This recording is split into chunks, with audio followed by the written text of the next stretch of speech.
Hi friends, welcome to Deepika reviews. ఈ video మీకు నచ్చినట్లయితే వీడియోని లైక్ చేసి షేర్ చేసి సబ్స్క్రైబ్ చేసుకోవడం మర్చిపోకండి. ధృవ కనిపించలేదని గగన్ మండపం అంతా కూడా వెతుకుతూ ఉంటాడు. ధృవ కనిపించకపోవడానికి భూమియే కారణం అయి ఉంటుందా? భూమితో మాట్లాడి ధృవ ఎక్కడ ఉన్నాడో తెలుసుకోవాలి అని గగన్ ఆలోచిస్తూ ఉంటాడు.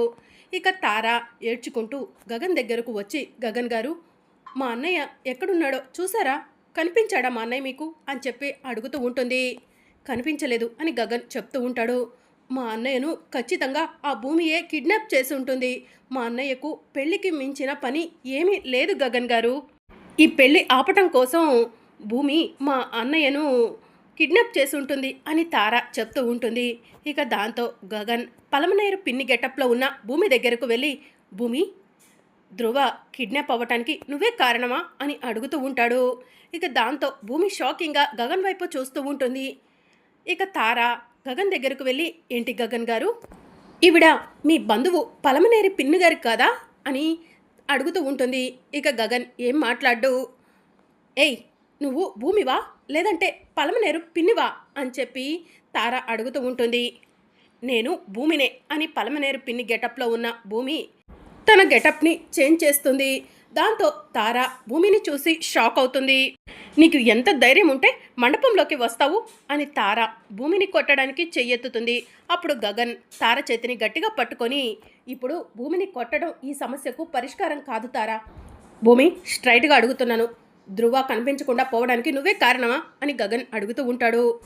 బావా, నేను నీ పెళ్ళి ఆపటం కోసమే ఇక్కడికి వచ్చాను. పూరి పెళ్ళి జరుగుతుందని చెప్పాను కదా బావా అని చెప్పి భూమి అంటూ ఉంటుంది. మరి ధృవ ఎక్కడికి వెళ్ళాడు? ధృవ కనిపించకుండా పోవటానికి కారణం ఎవరు అని చెప్పి గగన్ అంటూ ఉంటాడు. గగన్ గారు, అంతా వెతకండి, మా అన్నయ్య ఎక్కడ ఉన్నా కూడా మండపంలోకి తీసుకురండి. ఈ భూమి కళ్ళ ముందే మన పెళ్ళిళ్ళు జరగాలి అని తార చెప్తూ ఉంటుంది. సరే, నేను ధృవని వెతికి తీసుకొస్తాను అని గగన్ అక్కడి నుంచి వెళ్ళిపోతాడు. ఇక మరోవైపు శారద, చెర్రి ఇద్దరు కూడా కంగారు పడుతూ ఉంటారు. అప్పుడే ధృవ స్పృహలోకి వస్తాడు. ధృవ ఇప్పుడు ఎలా ఉంది అని చెర్రి అడుగుతూ ఉంటాడు. బాగానే ఉంది, నేను ఇలా బెడ్ పైకి ఎలా వచ్చాను అని ధృవ అడుగుతూ ఉంటాడు. ఏమో మాకు కూడా తెలీదు, మేము రూమ్లోకి వచ్చేసరికి మీరు పడుకొని ఉన్నారు. అక్కడ ముహూర్తానికి టైం అవుతుంది, మిమ్మల్ని లేపాలని చాలా ప్రయత్నమే చేశాము.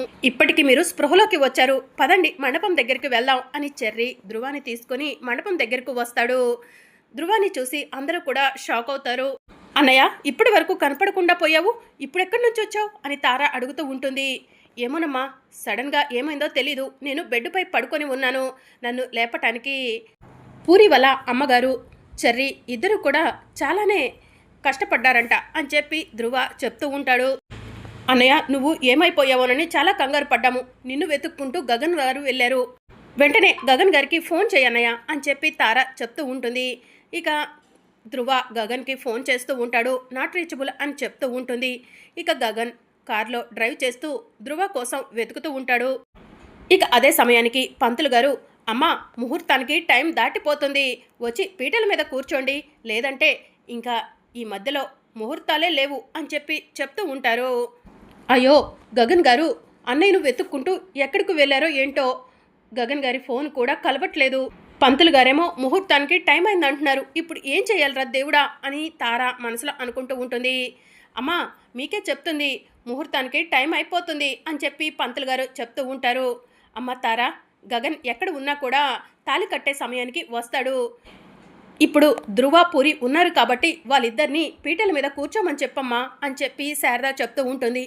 లేదు, పీటల మీద నేను, గగన్ గారు, మా అన్నయ్య, పూరి అందరం కలిసి కూర్చోవాలి అని చెప్పి తార చెప్తూ ఉంటుంది. ఏమ్మాయి, చెప్తుంటే నీకు అర్థం కావట్లేదా? ముహూర్తం దాటిపోయిన తర్వాత తాళి కట్టకూడదు, ఎందుకు పెద్దలు చెప్తున్నారో వినండి అని చెప్పి అక్కడ ఉన్న గెస్టులంతా కూడా తారను అరుస్తూ ఉంటారు. అవునమ్మా తార, బావగారు నన్ను వెతుక్కుంటూ వెళ్ళారు కాబట్టి కాసేపటికి వస్తారు కదా, అప్పుడు నీ మెడలో ఖచ్చితంగా తాళి కడతారు. ఇప్పుడైతే ముహూర్తం దాటిపోతుంది అంటున్నారు కాబట్టి నేను పూరి మెడలో తాళి కడతాను అని చెప్పి ధృవ చెప్తూ ఉంటాడు. అంటే మీ పెళ్ళేమో ముహూర్తం లోపు జరగాల, నా పెళ్ళి ముహూర్తం దాటిపోయాక జరగాల అని తార అంటూ ఉంటుంది. తారా, ముహూర్తం అయిపోయిన తర్వాత 2 పెళ్ళిళ్ళు జరిగి ఏం ఉపయోగం చెప్పు, కాస్త ఆలోచించమ్మా అని ధ్రువ అంటూ ఉంటే, సరే అన్నయ్య అని చెప్పి తార చెప్తూ ఉంటుంది.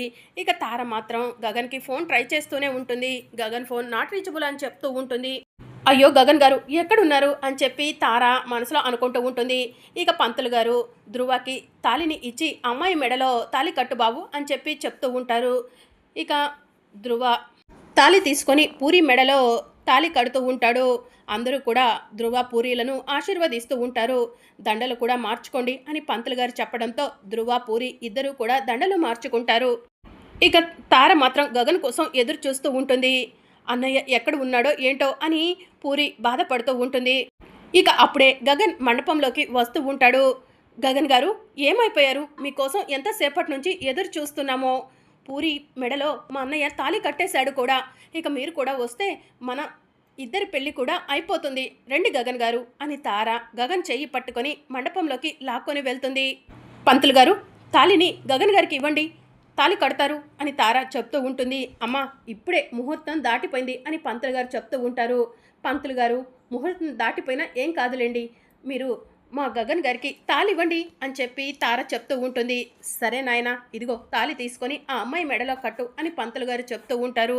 ఇక గగన్ తాళిని తీసుకొని భూమి వైపు చూస్తూ ఉంటాడు. ఏ భూమి, గగన్ గారు నీ సొంతం అన్నట్టు మాట్లాడావు కదా, ఇప్పుడు చూడు గగన్ గారు నా మెడలో తాళి కడుతున్నారు అని తార చాలా గొప్పగా చెప్తూ భూమి వైపు చూస్తూ ఉంటుంది. ఇక భూమి ఏడుస్తూ ఉంటుంది.